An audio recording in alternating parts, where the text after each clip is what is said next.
Bom, vamos trazer aqui o nosso Quinta Pauta. Assunto bom, hein? Olha só, atenção, atenção. Lula anuncia guerra contra o crime organizado. Essa é a matéria do Quinta Pauta. Presidente Luiz Inácio Lula da Silva lançou ontem, terça-feira, dia 12, o programa Brasil contra o Crime Organizado, né? E anuncia medidas voltadas à segurança pública. O pacote prevê investimento de 11 bilhões, sendo 1 bilhão do orçamento da União e 10 bilhões via empréstimo do Banco Nacional de Desenvolvimento Econômico e Social, o BNDES, para os estados.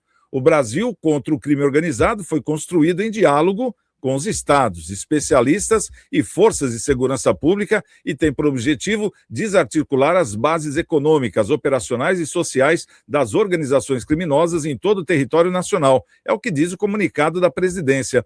O programa será estruturado em 4 eixos estratégicos: asfixia financeira das organizações criminosas, fortalecimento da segurança no sistema prisional, qualificação das investigações e do esclarecimento de homicídios e combate ao tráfico de armas. Em coletiva à imprensa na semana passada, o presidente Lula destacou que é preciso destruir o potencial financeiro do crime organizado e das facções. Após a reunião com o presidente dos Estados Unidos, Donald Trump, no último dia 7, Lula afirmou que o Brasil está disposto a colaborar com outros países nesse sentido. O programa deve ser formalizado por meio de um decreto presidencial e 4 portarias, exigindo a adesão dos estados para acesso aos recursos do BNDES. O presidente também anunciou que está pensando em abrir o Ministério da Segurança. Bom, para falar sobre esse assunto, nós temos aqui os nossos convidados, o Paulo Schneider e também o nosso querido Edevaldo Monteiro. Vamos começar aqui pelo Paulinho. Paulinho, o presidente Lula agora decidiu atacar aí o crime organizado. Será que isso é por pressão de Donald Trump, Paulo? Santiago, depois de 3 anos e meio, né, na cadeira de presidente, ele vai querer falar de crime organizado, combate ao crime organizado agora, né? É muita falácia, né? E a liberação desse valor aí absurdo aí, não sei quantos bilhões de reais para esse projeto, 11 bilhões de reais, né? Então, quer dizer, o crime organizado, na realidade, já teria que estar sendo combatido já logo no primeiro dia de governo do Lula. Essa que é a realidade. Não agora, não depois de tomar um esculacho do presidente Trump ou alguma coisa assim. Isso aí é tudo falácia. Aí, e o jeito que ele falou, né, na própria embaixada brasileira lá em Washington, olha, a partir de amanhã, quem fez alguma coisa errada e sair do país, tudo bem, mas aí depois eu vou pegar todo mundo. Cara, é um papo sabe, um papo de boteco, um papo de coisa que não existe. Não um chefe de Estado, não um presidente da República falar dessa maneira com os repórteres que estão tudo ali, repórteres do mundo inteiro, né?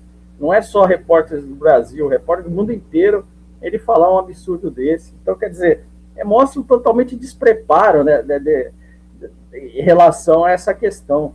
Segurança pública sempre foi mantida em segundo plano para o governo do PT, não está nos critérios de prioridade do governo do PT, nunca esteve, diga-se de passagem, né?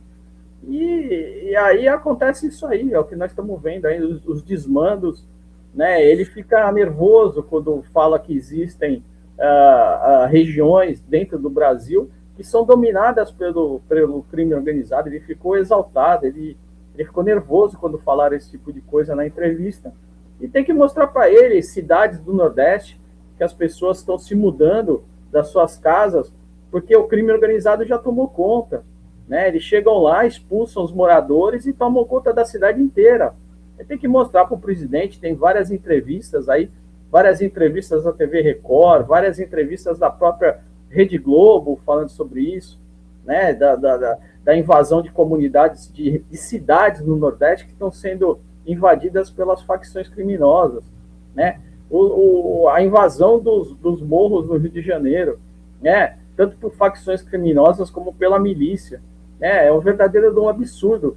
São tomadas de território. O que é isso? Isso aí nada mais é do que terrorismo. Agora a gente vai mudar de nome as coisas. né? Os marginais entram dentro da sua casa, da sua propriedade privada, te expulsam de lá, né? Tomam seu apartamento, tomam sua casa e fica por isso mesmo. Você vai para o poder constituído, vai para a polícia, vai para os órgãos do Ministério Público e você não consegue reaver sua casa, seu bem, porque a polícia não consegue entrar naquele lugar, não tem força para entrar naquele lugar. O que é isso? Isso, para mim, é terrorismo. Né? A gente está querendo florear o nome, querendo fazer alguma coisa, e o presidente Lula, infelizmente, ele fica nervoso quando você fala esse tipo de coisa, quando você aponta esse tipo de coisa. Então, é difícil. Né? Vai gastar esse dinheiro todo, Santiago, e não vai dar em nada. Né? Vai ter gente comprando armamento superfaturado, vai ter gente comprando coletes à prova de bala superfaturado, vai ter um monte de coisa e não vai dar em nada. Essa que é a realidade. Oi, Edivaldo Monteiro, nós estamos falando aqui no Quinta Pauta justamente sobre o Lula, que anunciou a guerra contra o crime organizado, né? Ainda ontem foi feito aí o lançamento desse programa, né? É o programa Brasil contra o Crime Organizado, com medidas voltadas à segurança pública. Já anunciou lá, eu até falei aqui os 4 grandes tópicos, né, que vão ser combatidos, no caso, asfixia financeira das organizações, fortalecimento da segurança no sistema prisional, qualificação da investigação e do esclarecimento de homicídios e combate ao tráfico de armas. Olha, esse fortalecimento da segurança do sistema prisional já começou hoje, já foi liberado 300 milhões para blindar todos os presídios federais do Brasil. Então já começou. E aí? É campanha política ou é atendendo a população do Brasil? Na realidade, isso é um padrão político, né? Eu tenho certeza que a população já está se apercebendo disso, que quando chega o último ano do mandato, quer seja presidente, governador, prefeito, todos eles dão prioridade àquilo que falaram lá no início que deveriam ter feito durante todo o mandato. É claro que em muitas situações não é possível fazer em 4 anos, mas ela pode dar início. Ela não pode ser, talvez ela não possa ser concluída no período do mandato desse governante, né? Mas ela tem que dar início. E é muito estranho, né? Esse anúncio logo após a visita do nosso presidente ao governo norte-americano, que deixava claramente, pelo menos é o que a gente via nos noticiários, né, a possibilidade deles fazerem aqui no Brasil como fizeram na Venezuela, entrar para pegar o pessoal desses partidos, olha, desses grupos. É partido mesmo. É partido mesmo? Chama? Tá? Caramba, viu? Só no Brasil mesmo. Né? E acabar ou seja, desmantelar, né? Enfim. E é estranho, é muito estranho, não é? Eu não vou afirmar nada, porque não sei nada, mas a gente pensa, né? A gente analisa, faz uma avaliação do que está acontecendo, né? Porque aí isso não vai acontecer, né? Porque dizer que na época foi usada a expressão, Santiago, de soberania, né? Não vão mexer com a soberania da nossa nação, ou seja, um outro estado não vai poder intervir aqui e pegar os nossos meninos que só querem tomar uma cerveja, e enfim, né? Não pode ser isso. É lógico que eu estou falando numa escala muito maior, evidentemente, né? Mas viu, Paulinho, eu não sei se você assistiu um filme com a Fernanda Montenegro chamado Vitória. O filme retrata exatamente o que você abordou, mas de forma clara. É um filme baseado em fatos reais de uma senhora lá no estado do Rio de Janeiro, em que ela teve que mudar de nome. Ela mudou totalmente de nome, porque ela denunciou lá uma questão que estava acontecendo onde ela morava, né? E, evidentemente, ela teve que sair de lá. Teve que vender o apartamento dela, depois de 35 anos de trabalho, Santiago, conseguido aposentar, com aquela aposentadoria que a maioria dos brasileiros tem, não é? Ainda teve que vender o seu apartamento, né? E mudar totalmente e sumir, sair. Ainda bem que o Brasil é um país continental, né? Mas é uma realidade, né? E os índices não são maiores, Santiago, porque quem é que lá na favela, né, que eles querem mascarar como comunidade, não é? Quem eles querem lá na favela vai ter coragem de denunciar? Por quê? Porque o Estado não faz a sua parte, não vai dar o retorno que essa pessoa vai prestar da denúncia, né? E se fizer isso e for descoberto, com certeza assinou o habeas corpus não, o atestado de óbito, né? Não tenha dúvida, tá? Então, é muito estranho, mas é óbvio que isso é um padrão político, não somente do nosso presidente, mas de todos os governantes nos 3 âmbitos, né? Que fazem uso desse tipo de coisa, dá uma soprada nessa questão para que as pessoas acham que está se fazendo alguma coisa. E eu discordo plenamente que a administração, a coordenação, como é chamada aqui, tenha que ser nacional. Eu entendo que deveria ser estadual. Por quê? Porque para que haja um melhoramento nas técnicas, né, Paulo?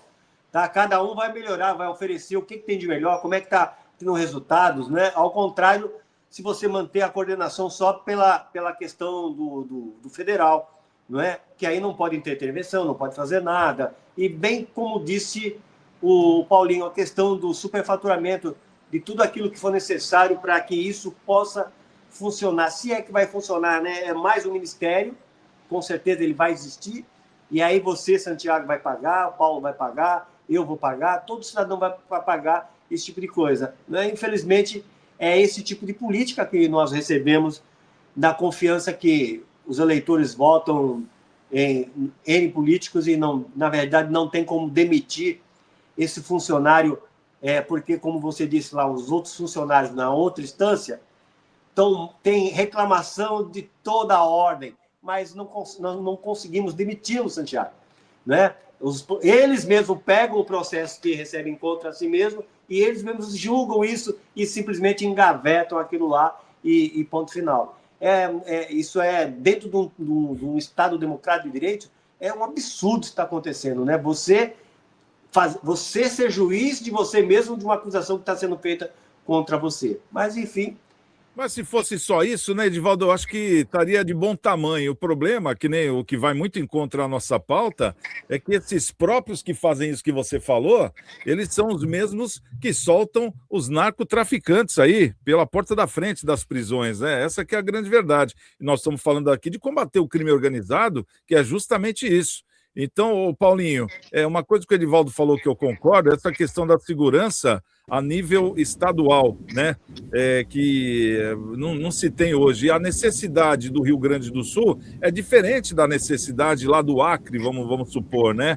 E a federalização disso, ela não acompanha as culturas, inclusive cultura de crime, que existem num lado, que não existe do outro, que existem de formas diferentes por todo o Brasil. Essa que é a questão. Quer falar mais alguma coisa, Edivaldo? Fica à vontade aí.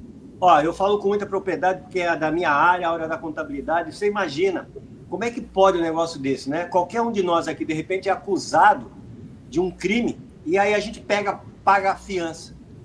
E essa fiança é de 10 milhões de reais, é de 1 milhão de reais, é de 500 mil reais. Da onde vem esse dinheiro se eu não tenho? A primeira coisa a pesquisar é isso. Da onde vem os rendimentos para que esse cara tenha condições de pagar uma fiança, não é? Então, parece que se passa panos quentes. O importante é entrou o dinheiro, solta o cara. Não, peraí, da onde é esse dinheiro? Não é? Esse dinheiro não veio de você? Ou foi um mecenas que resolveu pagar para você? Então, qual é o envolvimento? Então, não é uma questão de querer fazer as coisas, viu, Santiago? Paulinho, quer entrar nesse assunto aí dos governos estaduais que não têm a sua hegemonia na segurança?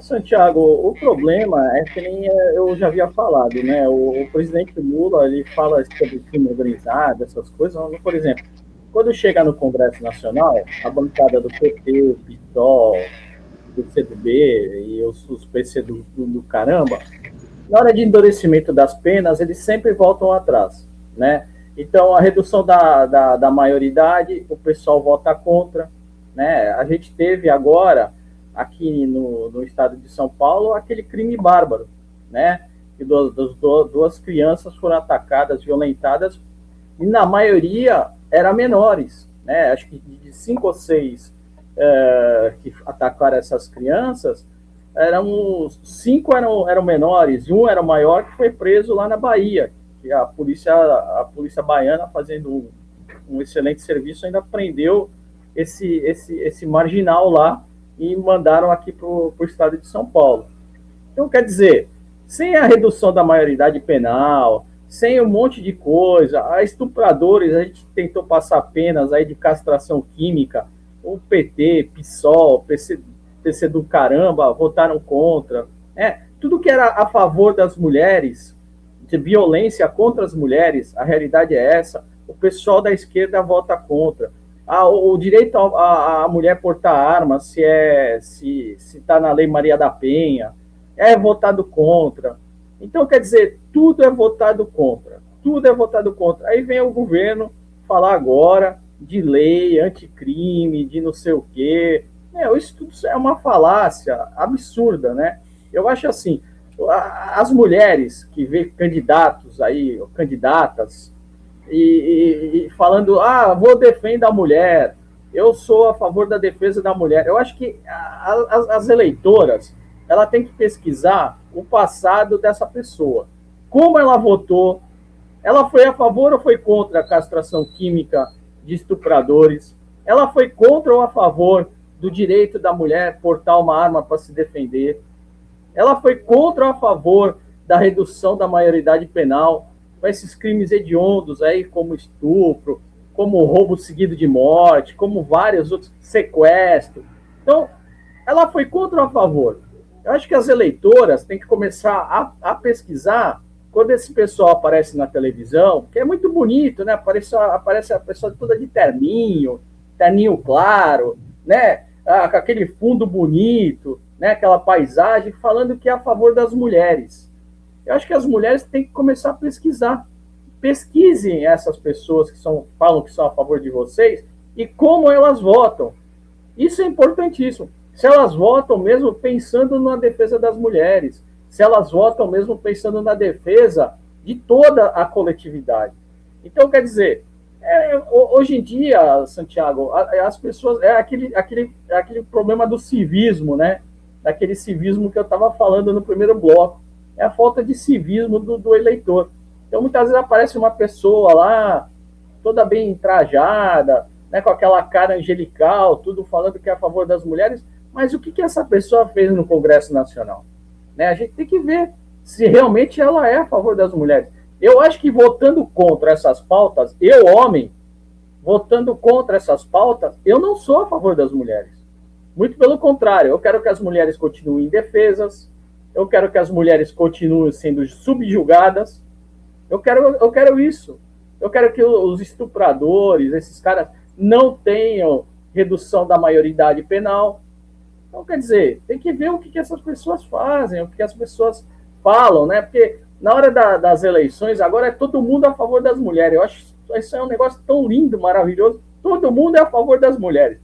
Eu sou a favor da mulher, eu sou contra a violência da mulher. O que fizeram no Congresso Nacional para facilitar a vida dessas mulheres? Essa é a pergunta que as eleitoras mulheres têm que se fazer. Bom, isso faz parte aí do assunto que nós estamos falando aqui no Quinta Pauta, é sobre a violência, né? Porque o presidente Lula anunciou guerra contra o crime organizado ontem e fica a pergunta, poxa, demorou 3 anos para começar, né? E já estão vindo algumas ações aí do governo, como essa que eu falei, dos vidros blindados nos presídios de segurança máxima do país, já com 300 milhões de reais aprovados. Agora, uma coisa que chama atenção nessa pauta... Oi, Paulinho. Não, só te interrompendo. Vamos você falou, olha, 300 milhões de reais para blindar os presídios. Isso aí é um problema estrutural técnico. Não tem nada a ver com o combate ao crime organizado. Você concorda comigo? Você está dando esse dinheiro para um benefício dos presídios, você está o quê? Melhorando, combatendo o crime organizado? Eu não vejo disso. A realidade não existe. Faz parte daquele programa de estruturação que ele deixou os 4 tópicos, né? Entre eles, esse aí, o fortalecimento da segurança no sistema prisional, que é onde entra a blindagem dos vidros, enfim, né? Bom, mas tem um outro assunto aqui que é tão importante quanto, porque no final disso tudo, o presidente anunciou que está pensando em abrir mais um ministério, e esse será o Ministério da Segurança. Edevaldo, Ministério da Segurança, está faltando esse ministério ou não?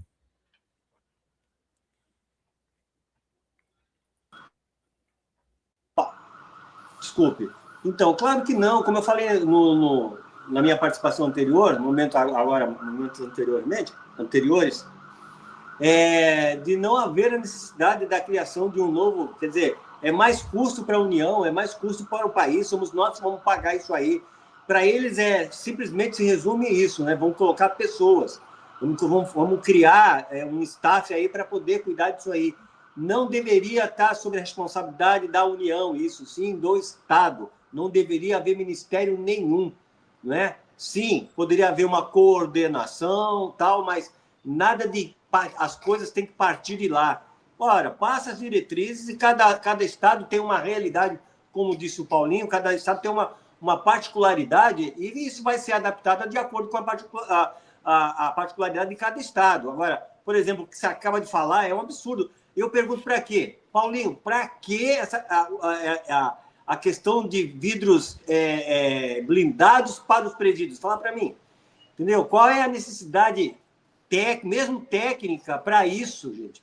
A não ser que não tenha sido noticiado como deveria, que os presídios têm sido amplamente tentados ser invadidos para resgatar os presos, entendeu? Aí é outra coisa. Mas mesmo assim, isso é uma outra questão. Então, aí a gente já vê claramente como é que esse dinheiro vai ser usado de forma totalmente inadequada, quando deveria ser usado na saúde, na educação, no ampliar o direito das mulheres no tocante a essas questões de leis mais rígidas, né? Não tão flexíveis como acontece hoje no nosso país. Eu estava pesquisando aqui enquanto vocês falavam aí, Santiago, sobre porque essas reuniões diplomáticas são feitas atas e alguns temas podem ser públicos, né? E, inclusive, essa reunião com o presidente, do nosso presidente com o presidente norte-americano, é feito dessa forma. Só que a ata ainda não se tornou pública. Mas os tópicos que foram falados é interessante, né? O que os Estados Unidos quer saber de crime organizado do Brasil? E aí, logo em seguida, o presidente toma essa iniciativa, né? Muitos falam aí, eu discordo um pouco da forma como se usa, deveria se falar as coisas com mais seriedade, com mais propriedade, com provas e tudo, né? Que foi um puxão de orelha, porque senão nós vamos fazer a invasão, vamos pegar esses partidos que estão dominando as vossas cidades, que, como disse o Paulinho, ele fica bravo porque discorda. É lógico que discorda, Paulo. Ele discorda porque isso é a prova inquestionável da ineficiência do Estado em deixar o contribuinte seguro, tranquilo, não é? Eu me lembro claramente de uma reportagem aqui, de uma emissora de TV aqui da nossa região, e não foi essa, né, uma de âmbito nacional, em que ela transmitiu de um comandante aqui da Polícia Militar aqui da nossa região, e falou que ele, o militar falando, né, não sei se é um coronel, ele falou, olha, o problema também é que a população fica ostentando, né? É correntinha, é celular, é tablet. Meu Deus, cara! Um representante do Estado falar é a falência para mim isso aí. É terrível você ver. Você vai aqui no Fórum de São Vicente, eu não sei como é que está lá em Santos, mas ele está cercado daqueles arames farpados, Paulo. Isso aí está falando muito. Isso está dizendo bastante, sabe? O próprio 6º Batalhão na Ponta da Praia, Edivaldo, a gente vê corsetina nos muros, coisa que a gente não via antes. Como é que pode um quartel da polícia ter que ter segurança concertina, né? Quer dizer, é uma incoerência. Se eles não se sentem seguros, imagine a população. Mais ou menos isso, né? Não, agora, com certeza é isso. Só dar prosseguimento aqui, porque, Paulinho, essa questão do presidente querer abrir o Ministério da Segurança, vai abrir mais um ministério, final de mandato, até o negócio engrenar, já foi o mandato. Essa que é a verdade. Então a gente vê um bate-cabeça quando se fala em qualquer novidade, não é só a questão da segurança, qualquer novidade do governo que a gente imagina que vai entrar, primeiro é feita aquela recepção, como foi feito ontem, bonita, pompuda, com discursos que têm impactos, enfim, mas o impacto maior não vem. Aí pensam-se em abrir o Ministério da Segurança. Agora eu pergunto, a maior reclamação justamente da segurança é da Justiça, e a maior reclamação da Justiça é quanto à segurança, né? Porque eles não se conversam. Não seria uma pasta para ter já no Ministério da Justiça algo que já existe, Paulinho, em vez de abrir um ministério para não conversar com o outro? Não seria mais fácil fazer isso para ter uma aproximação? Aí sim poderia ser, até como o Edivaldo falou, a nível estadual? Santiago, quanto à criação desse Ministério da Segurança, nada mais é para colocar a companheirada, né, nessa época de campanha eleitoral. Só isso. É mais um rasgo, né, nos cofres públicos para a companheirada, para abastecer de dinheiro o pessoal aí que vai ajudar na campanha eleitoral. Mais nada. Porque já existe o Ministério da Justiça, que também é um ministério totalmente ineficiente nesse governo. Né? É um fanfarrão, né? O Lewandowski, na época, para pegar o Lázaro lá de Goiânia, não sei se vocês lembram desse fato, aquele serial killer lá de Goiânia, a nossa Polícia Rodoviária Federal, nossa Polícia Federal, nossos grandes combatentes demoraram quase um mês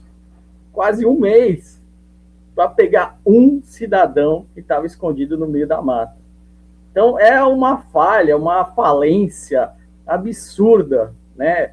Nós não estamos falando de um SEAL norte-americano ou de um fuzileiro naval brasileiro com especialização em sobrevivência na selva, ou um oficial da Batalhão de Infantaria de Selva da Amazônia que estava sendo caçado. Não, nós estamos falando do matuto do mato que demorou quase um mês para a Polícia Rodoviária Federal, para a Polícia Federal, para a Polícia de Goiânia, para todas as forças juntas, com drones, com gastos absurdos de estadias da Polícia Federal, para pegar um matuto do mato.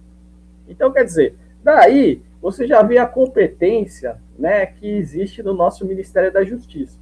Né, nós tivemos também a fuga, a primeira vez na história dos presídios de alta segurança, na fuga de 2 presidiários, na época do Carnaval. Aí vem o ministro Lewandowski na televisão falar segurança máxima, né? Segurança, não, presídio de segurança máxima, né? Com barreiras encamadas, né? Negócio assim de alta tecnologia, câmeras de infravermelho, essas coisas todas. E nós tivemos a prisão de 2 especialistas em fugas, assim, absurdas, né? 2 agentes do Mossad que conseguiram fugir dessa prisão, assim, com um alicate e uma chave de fenda.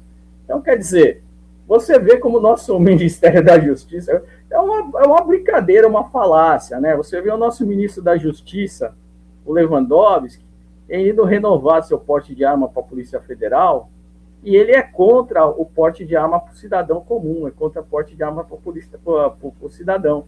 Então, daí você vê a incoerência que tem, né, o nosso ministro da Justiça, né, que ganhava lá também sua mesadinha do Banco Master.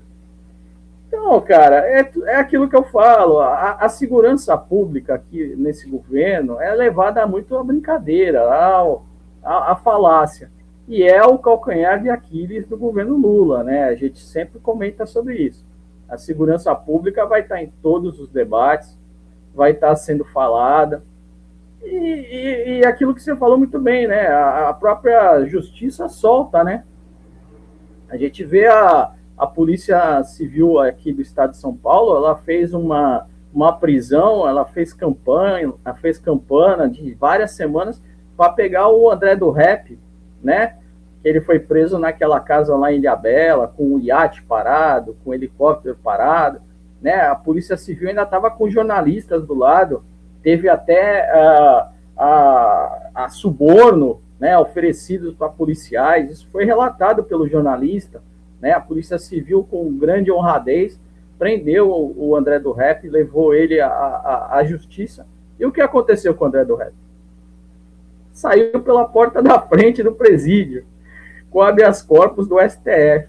Então, quer dizer, a polícia está fazendo o trabalho dela, tanto a polícia daqui de São Paulo, como a polícia do Rio de Janeiro, como a polícia do Nordeste. A gente tem vezes que a gente critica muito a polícia do Nordeste, mas a polícia do Nordeste faz um excelente trabalho com poucos recursos que eles têm lá. E mesmo assim, esse pessoal sai pela porta da frente dos presídios. Então, quer dizer, há alguma coisa errada, mas muito errada, né? Você vê, a gente estava falando dessa operação que houve aí na Faria Lima, mas quantos desses investigados, dessas pessoas que foram presas, continuam ainda presas, né, Santiago? É isso que eu quero saber. Porque aí você contrata bancas de advogados famosíssimos, que impetram já logo um habeas corpus, não aqui em primeira instância, não aqui em segunda instância, já impetra mandado de seguranças lá no STF. E esse pessoal é solto, cara. É um verdadeiro de um escárnio, é um absurdo. Então, quer dizer, a promotoria fica meses, se não anos, tentando levantar provas consistentes contra esse povo. A polícia faz um trabalho de investigação, um trabalho de prisão, assim, magistral, e vem uma instância superior e libera esse pessoal aí na cara dura. Então, essa segurança que a gente não tem, essa impunidade. Aqui está imperando aqui no Brasil a impunidade. Isso é muito triste, porque isso aí dá margens para acontecer que nem já aconteceu algumas vezes, fazer o justiçamento pelas próprias mãos. As pessoas estão começando a ficar cansadas de não haver o retorno da justiça. E isso aí é muito triste. Isso leva à barbárie, isso leva à falta de pulso do governo, à falta de pulso do Estado. Então, a gente tem que voltar à nossa civilização, temos que voltar a ter respeito pelas leis, porque se a coisa continuar do jeito que está, a população, de uma maneira geral, vai olhar as leis e essas leis não são aplicadas para mim. Isso vai ser muito triste. E o que vai acontecer? Vai acontecer o justiciamento pelas próprias mãos. Então, isso aí é um negócio muito, muito perigoso e que nós estamos chegando muito próximo disso. Bom, o Paulinho comentou sobre o Lewandowski, só para a gente fazer aqui uma retificação, mas ele comentou no passado, né? Porque agora no passado. Agora o ministro da Justiça é o Wellington César, né? Wellington César, Agora é o Wellington. Exatamente. Que a gente não sabe de onde Edivaldo. Sim. Edivaldo, considerações finais, seu último comentário, para a gente trazer já o resultado da nossa pesquisa aqui também. As minhas considerações são para que você, essas pessoas maravilhosas que nos prestigiam aí, sempre com a sua audiência, fazendo cada vez mais essa voz da população crescer, que é o Cidades em Debates, né? Que pense, reflita, não é? Eu entendo que você possa ter pensamento, o teu direito de ser de direita ou de esquerda, como as pessoas gostam de definir, né? Mas, sobretudo, como disse o Paulinho, para que nós não corramos o risco de perder a nossa humanidade, né?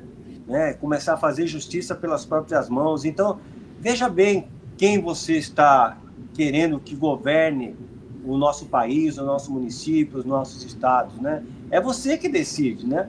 Na realidade, tudo isso é resultado do cidadão brasileiro que permite esse tipo de coisa. Então, pense bem, né? E não esquece de deixar o like no programa, que isso é muito importante para que mais pessoas possam também chegar a esse tipo de notícias também. Forte abraço. Bacana. Paulo Schneider, comentários finais aí, para a gente trazer já o resultado da nossa enquete, para dar tempo de quem não votou ainda votar, hein? Bom, o meu comentário é para o eleitor brasileiro. Eu acho que tem que haver uma pesquisa antes de você votar, né? Antes de você, já que você tem esse poder nas mãos aí do voto, acho que você, antes de você apertar na urna eletrônica, lá na urninha, agora tem um nome, né, que virou um mascotinho lá, não sei qual que é o nome da urna eletrônica. O Biriri. Piriri. antes de você apertar lá no piriri, o número do seu candidato, para você não ter um piriri depois, né?